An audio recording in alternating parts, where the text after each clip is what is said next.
LA 침례교회 주일 오전 예배에 함께 참석하신 모든 분들을 주님의 이름으로 환영합니다.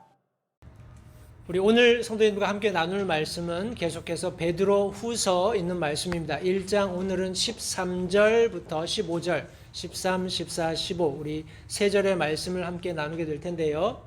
제가 이렇게 보니까 우리 프로젝터하고 제 컴퓨터하고 이렇게 조금 타임 딜레이가 있는 것 같아요. 제가 여기서 넘기면 제 화면은 빨리빨리 넘어가는데 우리 프로젝터에 조금 딜레이 되는데 양해 말씀 부탁드리고요. 우리 베드로 후서 1장 13절로 15절까지 있는 말씀입니다. 제가 하나님의 말씀을 받들어 읽겠습니다. 여러분들 받으신 주보에도 본문의 말씀이 기록되어 있습니다. 참고하시면 도움이 되시라고 믿고요. 제가 본문의 말씀을 읽겠습니다. 베드로 후서 1장 13절로 15절까지 있는 말씀입니다.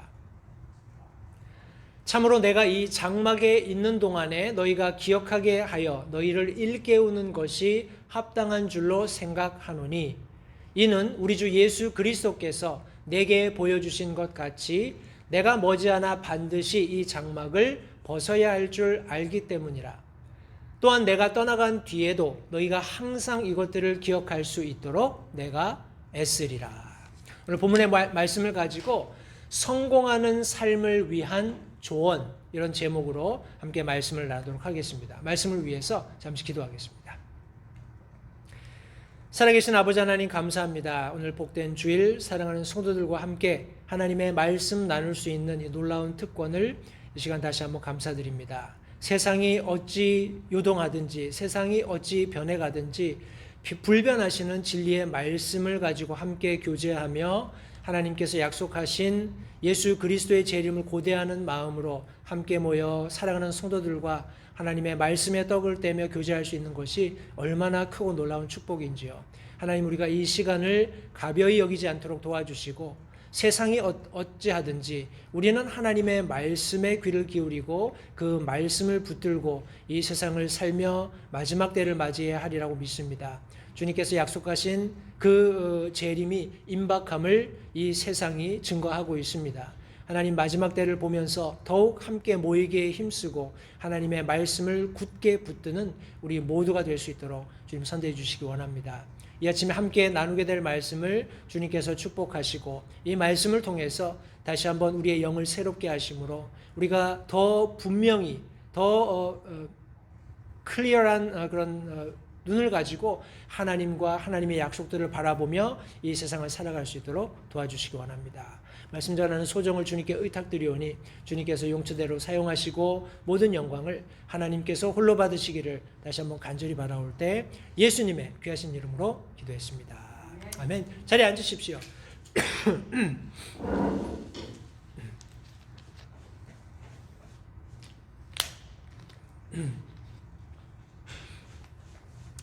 지난 2주 정도 되는 것 같으네요. 2주 정도 되는 기간 동안에 우리 친교하고 계시는 목사님들 안에 조금 이렇게 기도의 제목들이 생겼습니다. 그래서 성도님과 공유해 드릴 텐데 기도해 주시길 바랍니다. 우리 멕시코에서 선교하고 계시던 김정기 선교사님이 우리 암 진단을 받으시고 지금 한국에서 항암 치료를 받고 계십니다. 1차를 잘 마치셨다고 제가 들었고요. 아마 12회에 걸쳐서 항암 치료가 계속 되는 것 같은데 아직 굉장히 많이 이제 치료 절차가 남았습니다. 함께 하고 계시는 사모님과 또 우리 그 아들 내외가 아버지 사역 도와서 멕시코에서 이제 선교 사역을 하고 있는데 어찌 보면 굉장히 이렇게 디스커리지 될 수 있잖아요. 그죠? 낙담될 수 있는데 그런데 크게 영향받지 않고 계속해서 맡겨주신 사역 잘 감당할 수 있도록 먼저는 우리 김정기 선교사님 잘 항암 치료 받으실 수 있도록 그리고 우리 아들 내외도 지금 하고 있는 사역에 낙담하지 말고 계속 지속적으로 잘 할 수 있도록 기도해 주시면 감사하겠습니다. 그리고 웨스코스 신학교에서 지금 교수로 일하고 계시는 이황로 교수님이 계세요. 우리 뭐라고 하나요? 우리 흠정역 관련해서 많은 그런 참고 도서들도 이렇게 번역하시고 직접 이렇게 쓰기도 하셨었는데 갑자기 이 증상이 있으셔서 병원 가서 심장이 70% 막혀 있는 그런 상황에서 이제 수술을 잘 마치셨고 다른 한쪽도 곧 수술해야 된다고 제 이야기를 들었습니다. 근데 아마 이게 뭐라고 하나요? 그 빈혈이 좀 있으신 것 같아요. 빈혈기가 있어서 퇴원하다가 다시 쓰러지셔서 다시 치료받고 하는 그런 절차들을 제가 최근에 전해 들었습니다. 그래서 우리 이왕로 교수님 그런 심장 관련된 그런 치료 절차들 그리고 빨리 우리 빈혈 관련된 그런 증상들이 호전될 수 있게끔 그렇게 기도해 주시면 감사하겠습니다. 다시 우리 본문으로 돌아가서요. 베드로후서 1장 13절로 15절 계속해서 사도 베드로가 자신의 두 번째 서신을 쓰고 있는 우리 서론 부분을 함께 다루고 있습니다. 계속해서 사도 베드로가 고난받고 있는 성도님들 이런 계속되는 조언들을 하고 있는 이유는 어찌 보면 그들이 당하고 있는 고난이 극심하기 때문이다라는 것을 반증하고 있는 것이라고 생각을 해요. 계속해서 격려하고 그들을 북돋아주는 그들의 신앙을 북돋아주는 그런 일이 부득불 필요했다라는 것을 우리가 사도 베드로의 이런 서신의 서론 부분을 살펴보면서 명확하게 알 수 있습니다. 오늘 본문을 통해서 우리가 함께 나누고자 하는 것은 어찌 보면 저와 여러분들의 삶일 수도 있습니다. 물론 사도 베드로의 입장에서는 우리 고난받는 성도들을 향해서 서신을 기록하면서 자신의 삶도 투영하고 있다고 생각을 합니다. 자신의 삶이 세상 사람들이 볼 때는 어떻게 볼지 모르지만 하나님의 관점에서 성공적인 삶이라는 것을 전제로 지금 우리 이 수신자들에게 이런 서신을 기록하고 있다고 생각합니다. 성도님들, 사도 베드로를 통해서 하나님께서 우리에게 주시고자 하는 것을 어떤 교훈을 이 아침에 세 가지 정도 나누겠습니다. 성도님들 천천히 한번 생각해 보시기 바라요. 과연 내가 이 육체 안에 있으면서 이루고자 하는 것이 무엇인가? 내가 지금 이 육체 안에 있으면서 결과적으로 얻고자 하는 것이 무엇인가를 한번 잘 생각해 보시기 바라요. 제가 세 가지 질문을 던지고 그 세 가지 질문에 대해서 답하는 그런 과정으로 하나님의 말씀을 함께 나눌 텐데, 첫 번째 성도님들 생각해 보실 것은 내가 이 육체 안에서 무엇인가 이루고자 할 때 무엇을 향해서 가고 있냐라는 겁니다. 여러분들의 목표가 무엇이냐라는 거예요. 성도님들 무엇을 향해 가고 있습니까? 자문해 보시고 우리가 함께 하나님의 말씀을 통해서 대답해 보겠습니다. 두 번째 생각해 보고자 하는 것은 무엇을 기대하고 있는가 하는 것입니다. 성도님들 목표가 있다면, 그죠? 무엇을 향해서 가고 있다면 그것이 성취되었을 때 기대할 게 있어야 되잖아요. 그죠? 과연 현재 내가 가지고 있는 그런 어떤 목표는 무엇이고 또 그 목표를 달성했을 때 무엇을 기대할 수 있을까? 질문해 보시고요. 마지막으로 나는 무엇을 남기고 있는가? 좋다. 내게 목표도 있고 내가 부지런히 어떤 결과를 위해서 달려가는데 그렇다면 그 이후에 무엇이 내게 남겠는가 하는 겁니다. 이 세 가지 질문을 가지고 우리 하나하나 대답해 볼 텐데, 우리 사도 베드로가 수신자들에게 써놓은 이 편지에 우리 13절부터 15절에 있는 말씀을 가지고 함께 대답을 찾겠습니다. 첫 번째, 현재의 목표입니다. 성도님들, 성공하는 삶을 살기 위해서, 다시 말해서 그리스도인으로서 내가 비록 이 육체 가운데 있지만 이 육체 안에서 무엇인가 이루는 성공적인 삶을 이루기 위해서 우리가 가져야 하는 첫 번째 중요한 요소가 무엇인가 하니 바로 현재의 분명한 목표가 있어야 한다는 겁니다. 오늘 13절 말씀해 보시면, 참으로 내가 이 장막에 있는 동안에 너희가 기억하게 하여 너희를 일깨우는 것이 합당한 줄로 생각하노니 라고 말씀하고 있습니다. 성도님들, 우리의 현재 삶의 목표, 많은 사람들이 다양한 목표들을 가지고 있습니다. 다양한 무엇인가를 추구하면서 살아가요. 내가 그것을 성취하면 뭔가 내게 큰 기쁨이 있을 것이다 라는 생각을 가지고 그런 목표들을 두고 살아갑니다. 그런데 반면에 대다수의 사람들은 그런 목표를 가지고 있지 않아요. 그냥 하루 하루하루 이렇게 저렇게 살면 되겠거니 하고 살아갑니다. 그러다 보면 자꾸 나이가 먹지요. 그리고 나서 자신의 삶을 되돌아보면 이룬 것이 아무것도 없습니다. 허탈합니다. 허망해요. 성도님들, 가령 오늘 여러분 스스로 내 삶을 들여다보면서 과연 나는 현재의 목표가 있는가? 있다면 성도님들 그것을 명확하게 하실 수 있게 되길 바랍니다. 가령 그런 목표가 없다면 그런 목표를 말씀 안에서 세우시기 바라요. 목표가 있는 삶과 목표가 없는 삶은 명확한 차이를 드러냅니다. 우리가 하나님의 말씀을 통해서 조금 더 그것을 살펴보게 될 텐데, 성도님들, 육체 안에 있으면서 가장 합당한 일이 뭘까요?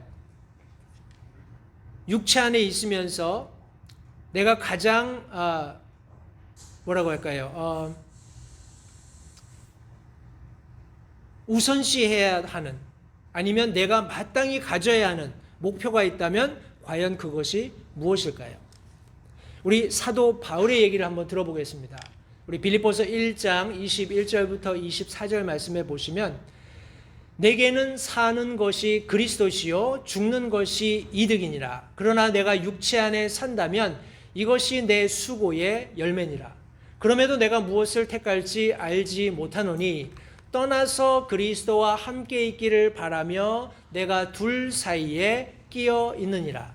그것이 훨씬 더 좋으나 그럼에도 불구하고 육체 안에 거하는 것이 너희를 위해 더 필요하니라 라고 성경에 말씀하고 있습니다. 성도님들, 어찌 보면 사도 바울의 진심입니다. 그죠? 사도 바울의 진심이에요.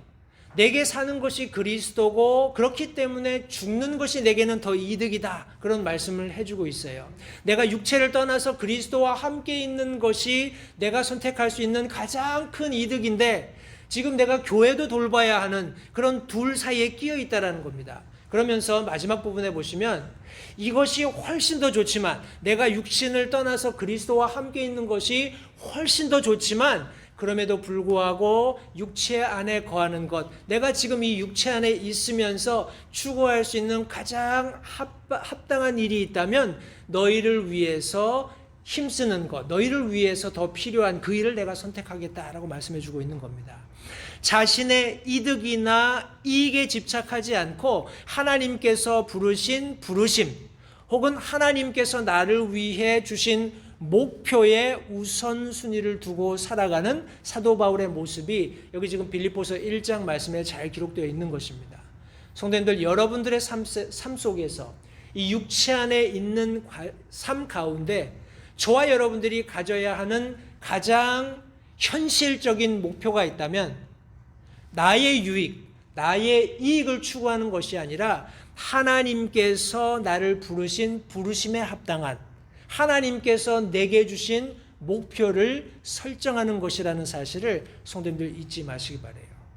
현재의 목표가 명확하지 않으면 성도님들 미래는 없습니다.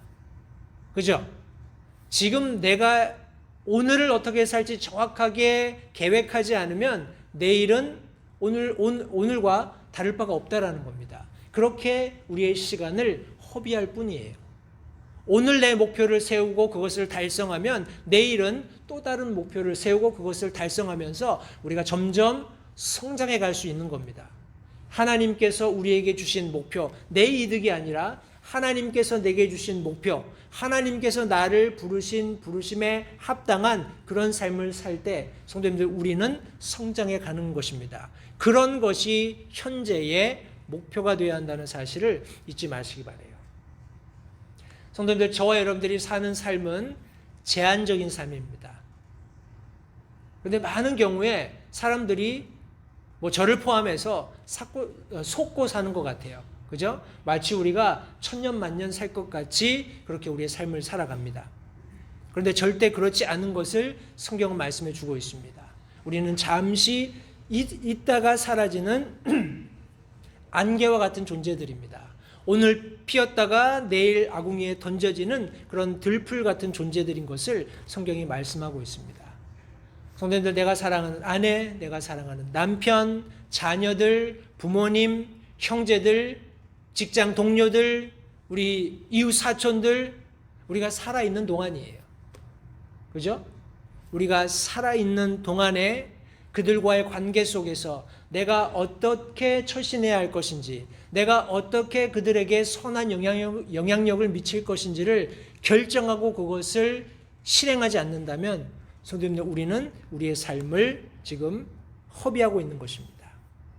육체 안에 있으면서 가장 합당한 것, 우리 성경이 말씀하시는 것처럼 여기 참으로 내가 이 장막에 있는 동안에 너희를 기억하게 해서 너희를 일깨우는 것이 합당한 줄로 생각했다라고 사도 베드로가 얘기했을 때, 이 말은 다른 말로 이야기하면 육체 안에 있으면서 가장 적법한 일 혹은 부합한 일, 목적에 맞는 혹은 필요를 채우는 일이 무엇인가를 사도 베드로가 언급하고 있는 것입니다.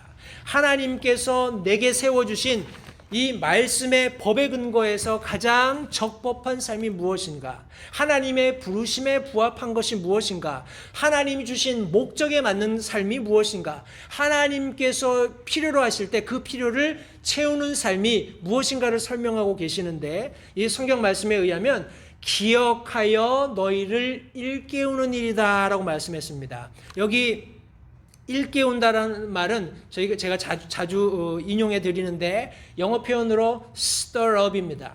stir up, 휘저어서 이렇게 일깨우는, 계속해서 그것을 생각나게 하는 거예요.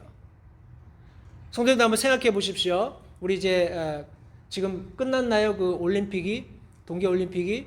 근데 올림픽에서 짧은 시간 안에 자기가 준비한 것을 다 보여줘야 하는 그런 스포츠 경기들이 있습니다. 그죠? 뭐 피겨 스케이팅이라든지 여러 가지 일정한 짧은 시간 안에 자기가 준비한 것을 뭐 1년 우리 동계 올림픽 2년에 한 번씩 있나요? 4년에 한 번씩 있나요? 그러면 부지런히 자기가 그 2년이 되었건 4년이 되었건 준비했던 것을 이제 그 짧은 시간 안에 퍼포먼스 해야 되잖아요. 보여줘야 되잖아요. 그때 제일 중요한 것이 무엇이냐면 그동안 내가 배우고 익혔던 것을 기억하는 겁니다. 어떤 사람은 자기가 좋아하는 음악을 틀어놓고 그것을 상기할 수도 있어요. 아니면 어떤 자기가 이렇게 즐겨 사용하는 문구들을 되뇌이면서 그것을 상기하는 사람들이 있습니다. 어떤 방법이 되었건 계속해서 내가 지금까지 훈련했던 것을 상기하는, 기억해내는 그런 과정들 없이 훌륭한 퍼포먼스를 할 수 있는 방법은 저는 개인적으로 없다고 생각을 합니다.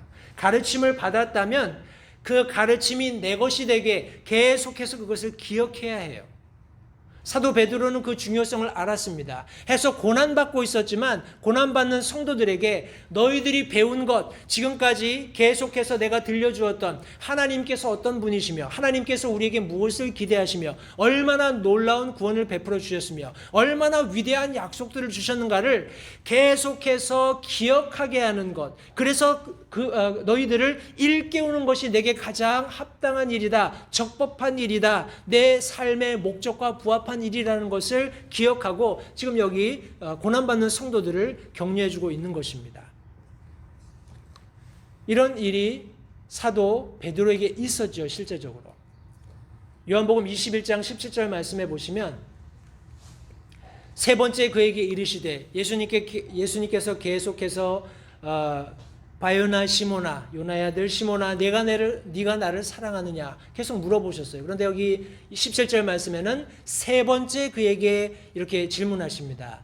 요나의 아들 시모나, 내가 나를 사랑하느냐 하시니 그분께서 자기에게 세 번째 내가 나를 사랑하느냐 하고 말씀하시므로 베드로가 근심하여 그분께 이르되 주여, 주께서 모든 것을 아시오매 내가 주를 사랑하는 줄 주께서 아시나이다 하니 예수님께서 그에게 이르시되 내 양들을 먹이라.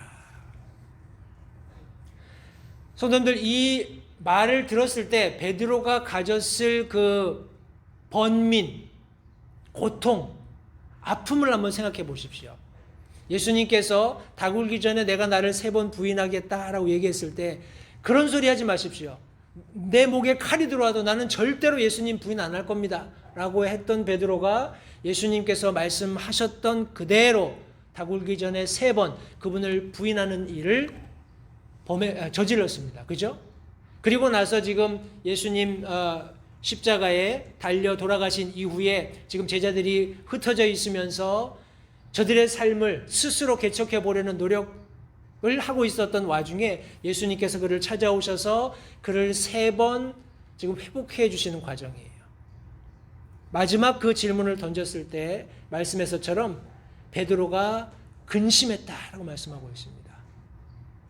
성도님들, 성경 말씀 이렇게 저희들을 가르칩니다. 고린도후서 7장 10절에 하나님의 뜻대로 하는 근심은 회개를 이루어 다시 돌이킬 수 없는 구원에 이르게 하거니와 세상의 근심은 사망을 이루느니라. 보십시오. 하나님의 뜻대로 하는 근심. 때때로 누군가 하나님의 말씀을 가지고 와서 나를 권면하는 과정 가운데 성도님들 계속해서 내가 가지고 있었던 아픈 기억을 들춰낼 수도 있어요. 그죠? 내가 실족하거나 넘어지거나 아니면 하나님을 지속해서 온전하게 뜨거운 마음으로 섬기지 못하는 그런 상황들을 계속해서 일깨우는, 기억나게 하는, 아픔을 들쑤시는 그런 일들이 있을 수도 있다라는 겁니다. 성도님들, 사람이 우리 아내와도 그런 이제 이야기를 했습니다만 잘 믿다가 성도님들 어떤 일로 인해서 어떤 상황으로 인해서 하나님을 서서히 떠나갈 수 있다라는 겁니다. 그죠? 그런데 그런 상황 가운데 우리 믿는 그리스도인들이 할 수 있는 가장 적극적이고 그리고 하나님의 말씀에 근거한 행동이 있다면 그런 성도들을 찾아가서 위로하고 격려하고 그들의 믿음을 새롭게 하여서 그들이 예전처럼 하나님 섬기도록 하나님과 교제하도록 돕는 겁니다.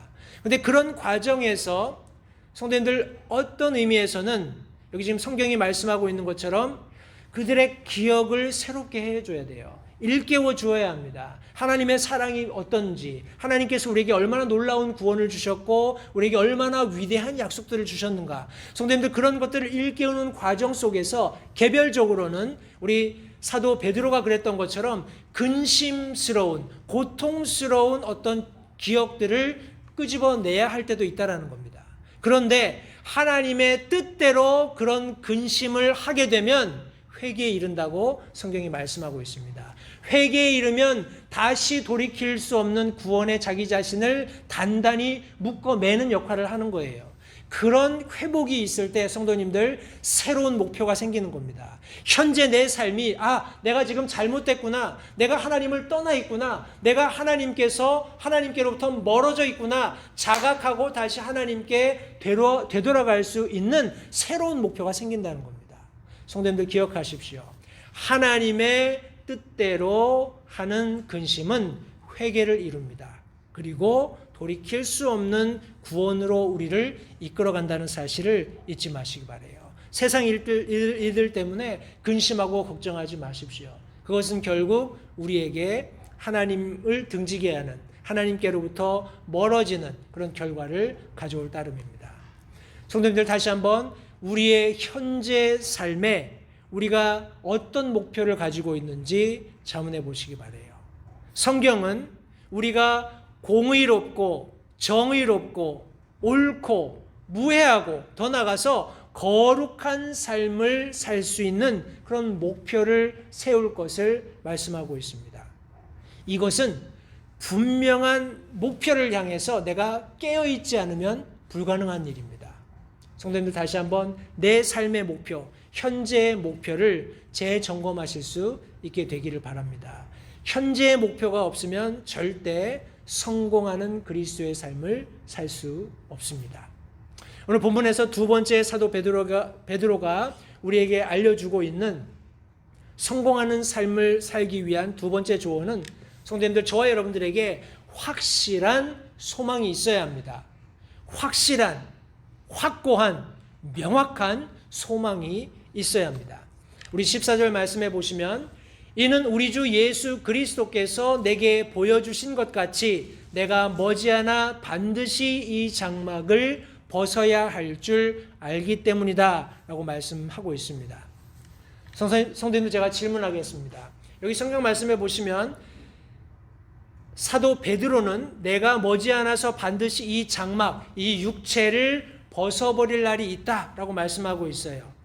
육신을 벗어버릴 때가 있다는 것이 성도님들께 두려움이 되고 있습니까? 아니면 감격스러움이 되고 있습니까? 성도님들께 절망과 공포를 가져다 주고 있습니까? 아니면 환희와 기쁨을 가져다 주고 있습니까? 성도님들, 가령 저와 여러분들이 우리가 이 장막 벗을 날이 있다, 그날이 다가오고 있다라는 것이 감격스러움으로 다가오고 있다면 과연 그 근거가 뭘까요? 그 근거가 하나님의 말씀에 근거하고 있습니까? 그 근거가 하나님의 약속으로 된 것입니까? 그 근거가 소망이 되고 있습니까? 그것을 생각하시면서 우리 사도 베드로가 여기 얘기하고 있는 것처럼 예수 그리스도께서 내게 보여주셨다라고 말씀하셨는데 그 말씀을 같이 한번 보겠습니다. 요한복음 21장 18절부터 19절에 있는 말씀입니다. 우리 예수님께서 베드로에게 3번 내가 나를 사랑하느냐 질문하시고 그를 회복하신 이후에 그에게 일어날 일을 말씀해 주셨는데, 진실로 진실로 내가 네게 이르노니 젊어서는 내가 스스로 띠를 띠고 원하는 곳으로 다녔으나 늙어서는 내가 내 손을 내밀 터인즉 다른 사람이 내게 띠를 띠워 내가 원하지 않는 곳으로 너를 데려가리라 하시니라. 그분께서 그가 어떤 죽음으로 하나님께 영광을 돌릴지 표적으로 보여주시며 그것을 말씀하시니라. 그분께서 이것을 말씀하시고 그에게 이르시되 나를 따르라 하시니라. 성도님들, 사도 베드로는 여기 지금 우리 자신의 서신을 통해서 예수님께서 내게 보여주신 것 같이 내가 이 육신을 머지않아 벗어버릴 날이 있을 것이다 라는 것을 알게 되었어요. 그는 분명한 확실한 예수님께서 주신 말씀에 근거해서 소망을 가지고 있었습니다. 확실한, 불변한, 그리고 너무나 뚜렷한 소망을 가지고 지금 자신의 삶을 살고 있었다는 거예요. 저와 여러분들은 정말 그런 확실한 소망이 있는지 다시 한번 우리의 삶을 되돌아볼 필요가 있습니다. 성도님들, 그렇다고 해서 우리 뭐라고 하나요? 우리 많은 이단들이 잘못 오해하는 것처럼 어떤 분이 그렇게 요약을 했더라고요. 예수님께서 다시 오신다 하는 그런 말씀이 있으니까 그냥 이래저래 말씀을 끼워 맞추다 보니까 몇 날 며칠 예수님께서 오신다 얘기해놓고 그날이 돼도 예수님이 안 오시니까 그냥 그렇게 자기 믿던 사람들 그냥 극단적으로 표현하면 다 죽이는 거죠, 그죠? 더 이상 다른 생각할 수 없게 독약을 먹인다든지 아니면 유해 가스를 살포한다든지 해서 그 사람들을 다 죽이는 그런 말도 안 되는 결과에 치닫는 그런 일들을 볼 때 그들은 사람들에게 소망인 것처럼 포장해서 던지지만 소망이 아니라 거짓인 거잖아요. 그죠? 결국에는 패망에 이르게 하는 그런 아무런 일도 할 수 없습니다. 그런 사람들은 자기가 살고 있는 삶 속에서 아무런 목표를 갖지 못해요. 왜냐하면 그 소망이 확실하지 않기 때문에, 거짓이기 때문에. 그런데 여기 보십시오. 예수님께서 요한복음 21장 18절로 19절에 그가 어떤 죽음을 맞이하게 될지, 어떤 죽음을 통해서, 사역을 통해서 하나님께 영광을 돌리게 될지 말씀해 주셨을 때, 그러니까 너는 그것을 붙잡고 그냥 어영부영 살아라 이렇게 말씀하신 것이 아니에요. 마지막에 보시면 이것을 말씀하시고 그에게 이르시되 뭐라고요? 나를 따르라. 다 같이 한번 얘기해 볼까요? 나를 따르라. 그것이 그리스도인의 삶입니다. 성도님들, 우리에게 확실한 목표가 있는 것도, 확실한 소망이 있는 것도 예수님께서 나를 따르라 라고 명령하셨을 때 예, 그렇게 하겠습니다 라고 따를 수 있기 위해서 우리에게 확실한, 오늘 내가 살고 있는 이 삶 속에서의 목표가 필요한 것이고, 확실한 요지부동의 그런 소망이 오늘 우리에게 필요한 겁니다. 그렇게 할 때 성공적인 삶을 우리가 살 수 있다는 거예요.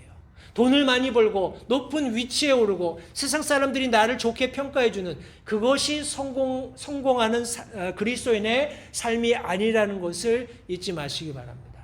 하나님께 영광이 되는, 하나님께서 나를 부르신 부르심에 부합한 오늘의 목표를 가지는 것, 하나님께서 말씀하신 그 말씀에 확실한 소망의 근거를 두는 것, 성도님들, 그것이 성공하는 그리스도인의 삶이며 그것이 저와 여러분들을 하나님께로 이끌어가는, 나를 따르라고 하는 그 부르심에 응답할 수 있는 근간이 된다는 사실을 성도님들 잊지 마시기 바라요. 사도 바울이 자신의 미래에 대해서 어떤 확신을 가지고 있었는지 한번 보겠습니다. 고린도후서 5장 1절부터 10절, 제가 분량이 많아서 주보에는 실어놓지 못했습니다만 모니터에 있고 성경이 있으시면 찾으셔서 고린도후서 5장 1절부터 10절에 있는 말씀을 같이 한번 보겠습니다. 고린도후서 5장 1절로 10절 말씀 제가 읽겠습니다.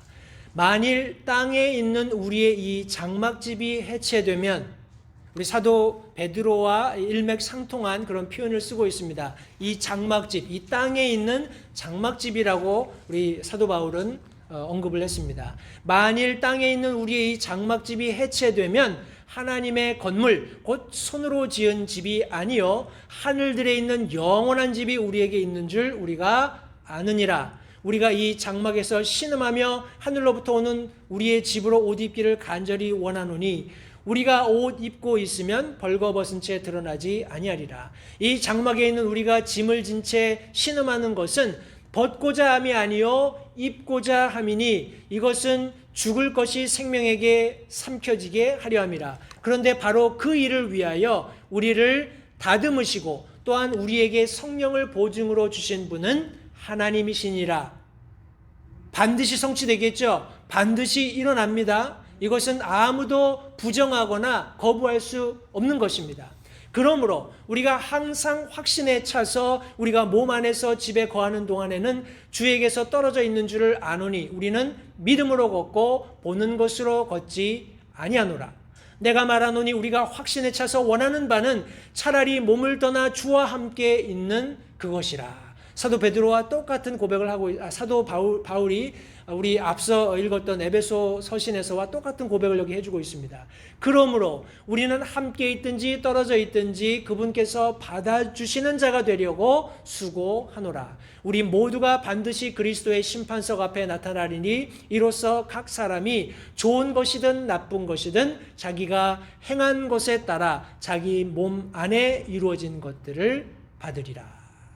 성도님들 보십시오. 계속해서 사도 베드로는 항상 확신에 차서 원하는 바는, 너무나 분명한 거부할 수 없는 하나님께서 주신 소망이 있기 때문에 내가 죽으나 사나 하나님의 것이고 내게는 죽는 것이 이득이고 그렇게 되는 것을 간절히 원하지만 지금 있는 이 현실 세상에서 내가 최선을 다해서 맡겨진 일을 이룰 수 있는 것은 그 소망이 너무나 확실하기 때문이다라는 것을 여기 지금 언급해 주고 있는 겁니다. 성도님 한번 생각해 보십시오.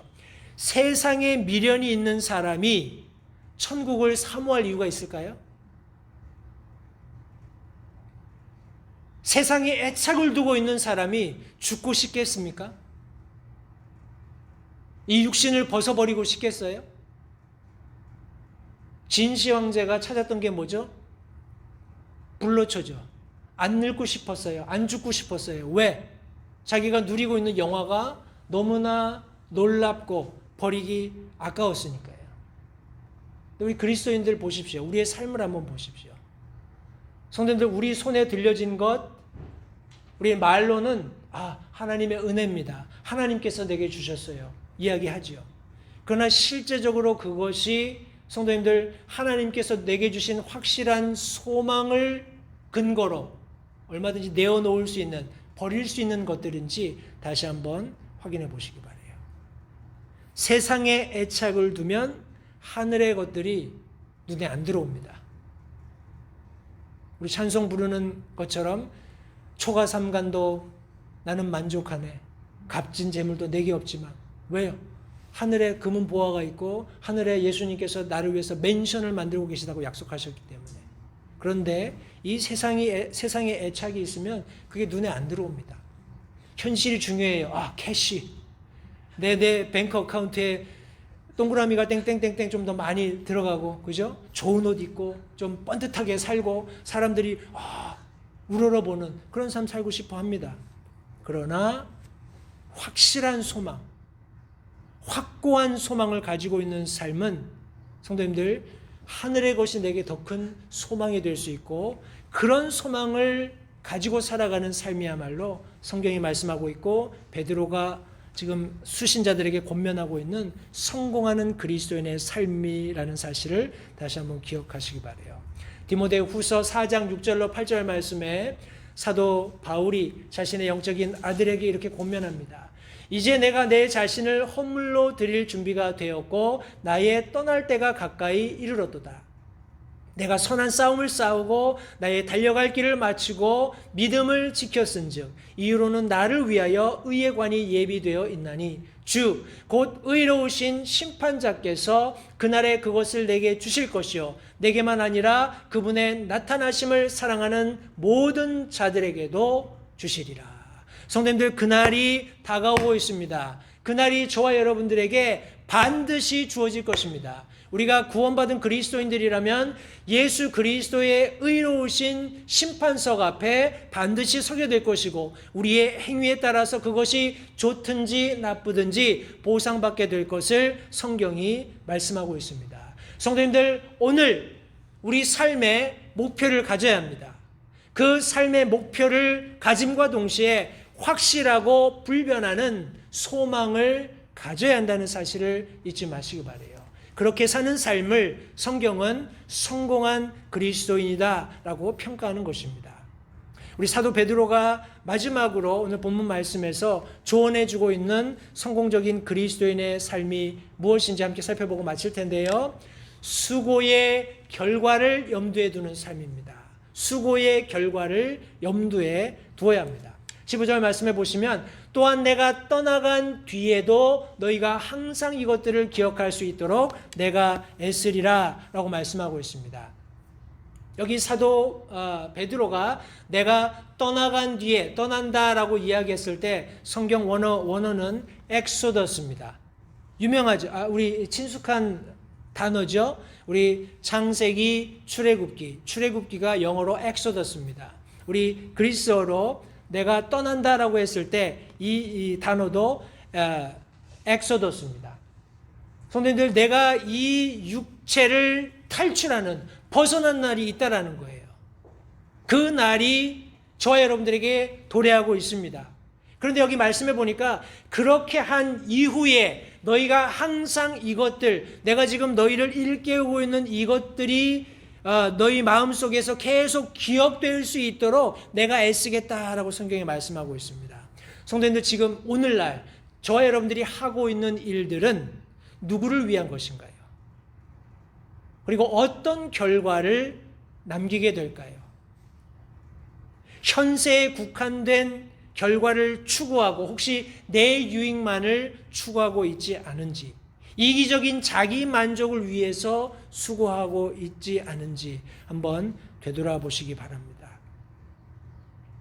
우리가 사도 베드로가 지금 권면해 주고 있는 것과 같은 수고의 결과를 위해서 살아간다면 성도님들, 우리는 반드시 후대를 위한 지표석 같은 혹은 시금석 같은 삶을 살 수 있게 됩니다. 우리 두 사람의 예를 살펴보고 제가 말씀을 마칠 텐데, 첫 번째 인물은 요셉입니다. 우리 창세기 50장 24절 25절 2절 말씀해 보시면 요셉이 자기 형제들에게 이르되 나는 죽으나 하나님께서 반드시 너희를 찾아오사 너희를 이 땅에서 데리고 나와 아브라함과 이삭과 야곱에게 맹세하신 땅에 이르게 하시리라 하고, 요셉이 또 이스라엘 자손에게 맹세시켜 이르기를 하나님께서 반드시 너희를 찾아오시리니 너희는 여기에서 내 뼈를 가지고 올라갈지니라 하였더라. 그리고 나서 우리 출애굽기 13장 19절 말씀해 보시면 여기 이스라엘 백성들이 출애굽하는 과정에 모세의 지도력을 따라 출애굽하는 과정 가운데 모세가 요셉의 뼈를 취했다 말씀하시면서 요셉이 이스라엘 자손에게 엄히 맹세하게 하여 이르기를 하나님께서 반드시 너희를 찾아오시리니 너희는 여기에서 내 뼈를 가지고 올라갈지니라 하였더라. 방금 읽었던 창세기 50장 말씀이 성취되었습니다. 성도님, 한번 생각해 보십시오. 이스라엘 백성들이 요셉이 부탁했던 맹세하게 했던 그 일을 지켰어요. 그죠? 그리고 요셉의 뼈를 지금 둘러매고 지금 출애굽을 하고 있습니다. 성도님들, 이스라엘 백성들이 무슨 생각을 했을까요? 이스라엘 백성들이 요셉이 해달라고 부탁했던, 반드시 일어날 일을 이야기하고 해달라고 부탁했던 그 일을 하는 과정 속에서 무엇을 생각했을까요? 어떤 이야기들을 하면서 그들이 출애굽 과정을 맞이했겠느냐라는 말씀입니다. 요셉은 야곱의 총애받는 아들이었습니다. 아버지로부터 색동옷을 입은, 아주 아름다운 옷을 선물 받은 사랑받는 아들이었어요. 그러나 그 아들이 형제들의 시기를 사서 이집트 땅에 노예로 팔려갔습니다. 그리고 많은 고난들이 있었음에도 불구하고 그가 성경 말씀에 의하면 하나님께서 그와 함께 하심으로 성공하는 삶을 살게 되었어요. 그리고 결국에는 지금 요셉의 뼈를 들고 나가는 이스라엘 백성들을 보존하게 된 것입니다. 그들을 구원하게 된 것이에요. 하나님의 약속이 성취되게 된 것입니다. 누구를 통해서요? 요셉의 삶을 통해서. 성도님들, 요셉은 그가 수고했던 모든 고난과 역경 속에서 이스라엘 백성들을 구원해내는 놀라운 일을 이루는 그런 결과를 여기 지금 남겨놓았습니다. 그가 수고한 것이 하나도 헛되지 않게 그의 분명한 삶의 결과를 지금 여기 출애굽기가 설명해주고 있는 겁니다. 저와 여러분들은 오늘 어떤 삶을 살고 있습니까? 내가 가진 목표, 내가 확실하게 소망하고 있는 그 근거, 그것을 바탕으로 지금 내가 부지런히 살고 있는데 이 삶의 결과물이 무엇일지를 다시 한번 생각해 보시기 바랍니다. 우리 두 번째, 예수님의 삶을 우리가 잠시 살펴보고 말씀을 마칠 텐데, 요한복음 14장 16절 말씀에 내가 아버지께 구할 터인즉 그분께서 다른 위로자를 너희에게 주사 그분께서 영원토록 너희와 함께 거하게 하시리니. 계속해서 14장 26절에 위로자 곧 아버지께서 내 이름으로 보내실 성령님 그분께서 너희에게 모든 것을 가르치시고 내가 너희에게 무엇을 말하였든지 너희가 그것들을 기억하게 하시리라. 요한복음 15장 26절 말씀에서 그러나 내가 아버지께로부터 너희에게 보낼 위로자 곧 아버지로부터 나오는 진리의 영께서 오실 때에 그분께서 나에 대하여 증언하실 것이요. 요한복음 16장 7절 말씀에 그럼에도 불구하고 내가 너희에게 진실을 말하노니 내가 떠나가는 것이 너희에게 유익하니라. 내가 떠나가지 아니하면 위로자께서 너희에게 오지 아니하시리라. 그러나 내가 떠나면 내가 그분을 너희에게 보내리니. 예수님께서 이 땅 가운데 육신의 몸을 입고 오셨습니다. 성육신하셨어요. 전혀 예수님께서 그렇게 하실 필요가 없으셨지만 우리를 사랑하셔서 우리를 구원하기 원하셔서 하나님과 한 마음으로 자기 자신을 비우시고 낮아지셔서 종의 형체를 가지시고 십자가에 죽기까지 순종하심으로써 놀라운 구원을 성취해 주셨습니다. 그거면 족하잖아요. 그죠? 그러나 예수님께서 그것에 그치지 않으셨어요. 예수님께서는 내가 떠나가게 되면 하나님께서 나를 대신해서 다른 위로자를 보내주실 것이다. 성령께서 너희와 함께 하시면서 내가 너희에게 말한 모든 것을 가르치고 기억나게 하실 것이다 라고 말씀하셨어요. 나에 대해서 끊임없이 증언해 주실 것이다 말씀하셨습니다. 성도님들, 예수님께서 하셨던 이 땅 위에서의 짧은 3년 반의 공생애를 통해서 예수님께서는 이스라엘을 회복시키셨어요. 그리고 그분을 거절했던 사람들을 향해서 이방인들에게도 동일한 구원의 놀라운 은혜를 베풀어 주시는 일이 있게 될 것을 말씀하셨고 그것이 성취되어서 저와 여러분들이 구원받게 되었습니다. 그러나 이스라엘 백성들을 영원히 버리신 것이 아니죠. 나중에 회복하실 것입니다. 그러나 중요한 것은 예수님께서 이 땅 가운데서 이루신 모든 사역, 그 수고들이 분명한 결과로서 오늘날 저와 여러분들에게 남겨져 있다는 것입니다. 어떻게 해요? 성령께서 우리 안에 계시면서 우리에게 끊임없이 하나님의 말씀들을 기억하며 그분의 가르침을 따를 수 있는 놀라운 은혜를 이루어 주셨다라는 겁니다. 성도님들, 저와 여러분들의 삶은 어떤지 오늘 다시 한번 자문해 보시기 바랍니다.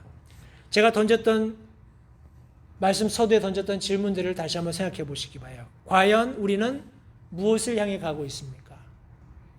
성도님들, 내 현재의 목표가 무엇인지, 내가 오늘 어떤 계획을 가지고 살고 있는지가 왜 중요한지 다시 한번 확인하시고 내가 지금 어디를 향해 가고 있는지 분명한 목표를 가지실 수 있게 되기 바랍니다. 또 여러분들은 무엇을 기대하고 있습니까?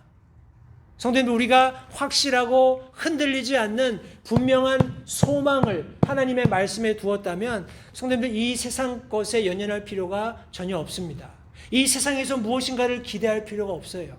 왜냐하면 이 세상의 모든 것들은 템포럴한 겁니다. 그죠? 모두 사라져 버릴 것들이에요.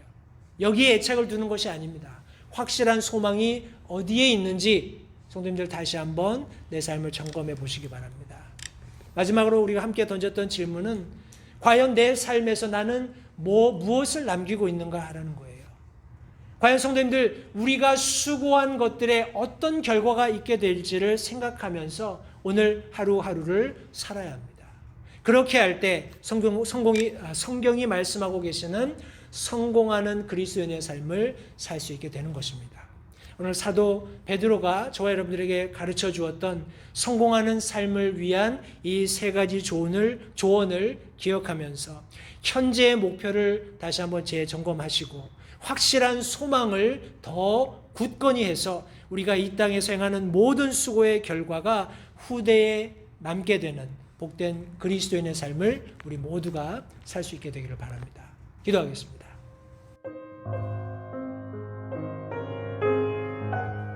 잠시 들으신 말씀에 따라 결단하는 시간을 가지시기 바랍니다. 하나님께서 무엇을 말씀하시든지 따르기로 결단하십시오. 하나님께서는 순종하는 자들을 존중하십니다. 아직 예수님을 개인의 구주로 영접하신 사실이 없으시다면 자신이 죄인됨을 인정하며 하나님께 나오는 자들을 하나님께서 받아주신다는 확실한 말씀에 근거하여 다음과 같이 기도하십시오. 하나님, 나는 죄인입니다. 나는 내 죄로 인해 죽을 수밖에 없음을 압니다. 그러나 예수님께서 내 죄를 위해 십자가에서 피 흘려 죽으시고 사흘 만에 다시 살아나셔서 내 죄값을 모두 지불하셨고 내게 새로운 생명을 약속하셨음을 믿습니다. 지금 이 순간 예수님을 내 마음에 모셔드립니다. 내 마음에 오셔서 나의 주와 그리스도가 되어주십시오. 예수님 이름으로 기도했습니다. 다음과 같이 기도하셨다면 여러분은 성경 말씀대로 구원을 받으셨습니다. 계속해서 주 안에서 함께 자라가는 복된 교제가 있기를 간절히 바랍니다.